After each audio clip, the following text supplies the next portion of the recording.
Je suis très heureux de vous retrouver, Madame, Messieurs, bonjour. Il s'est tenu ce jeudi 5 octobre 2023 à Kigali, au Rwanda, la première réunion du Conseil d'administration de la zone de libre-échange continentale africain, l'ECAF. Le numéro 1 de cette structure a rappelé les participants l'importance de cette réunion dans l'intégration africaine. C'est un grand jour pour l'intégration africaine. La première réunion du conseil d'administration du Fonds d'ajustement de la zone libre-échange continentale africaine, ZLECAf, s'est tenue à Kigali au Rwanda, siège de ce fonds d'ajustement. Wamleke Mene, secrétaire général de la ZLECAf, a rappelé à cette conférence inaugurale l'importance de ce fonds dans l'intégration africaine.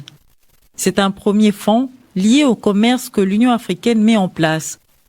Patient Saïba Tambwe est le Congolais de cette restreinte équipe de 4 membres désignés du conseil d'administration du Fonds d'ajustement. Son expertise dans les questions du commerce des corridors, de transport multimodal et ses contacts avec les leaders africains du monde des affaires ont plaidé en faveur de sa candidature. Avec les autres membres du conseil d'administration, ils auront la responsabilité d'examiner les sollicitations des financements des pays dont l'intégration aura impacté négativement les économies par la suppression des barrières douanières. Ce conseil d'administration aura entre autres mission de mobiliser les ressources pour que les fonds d'ajustement atteignent les 12 milliards de dollars pour son opérationnalisation. Afreximbank a déjà mis 1 million de dollars à disposition du fonds. Comme le plus important bailleur du fonds d'ajustement, Afreximbank, à travers son Fund of Export Development in Africa, FREDA en sigle, a un siège au conseil d'administration du fonds d'ajustement. La Côte d'Ivoire, le Botswana, l'Égypte et la République démocratique du Congo, par Patient Saïba, animent ce conseil d'administration. Il faut noter que Marlène Goy est directrice du FREDA, siège d'office pour le compte d'Afreximbank. Et puis le vice-premier ministre, ministre de l'Intérieur et Sécurité, a ouvert hier le premier forum national de nutrition à Kinshasa. Ces assises traduisent la volonté, comme l'estiment les organisateurs de ce forum, du président de la République Félix Tshisekedi, exprimé au Japon en décembre 2021, de réduire de 41 à 21% le taux de malnutrition des enfants en République démocratique du Congo, qui constitue un problème de santé publique. Mariam Soni pour le commentaire.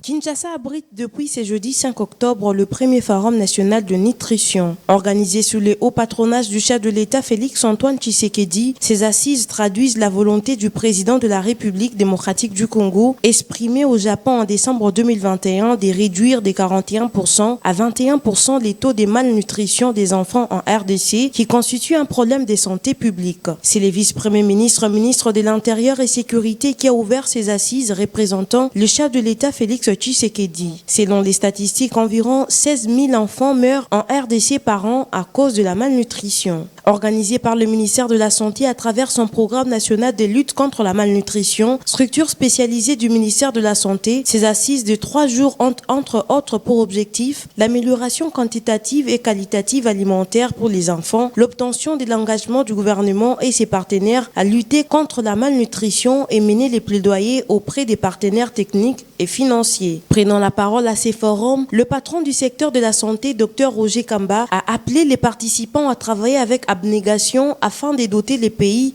d'un plan stratégique de lutte contre la malnutrition pendant ces 3 jours. Il a par ailleurs plaidé auprès des partenaires techniques et financiers de soutenir les plans stratégiques qui sortira de ces premiers forums nationaux de malnutrition. Les représentants des systèmes des Nations Unies, certains gouverneurs de province, les présidents des organes délibérants et les experts du ministère de la Santé publique, hygiène et prévention prennent part à ces forums qui se clôturent le 7 octobre prochain.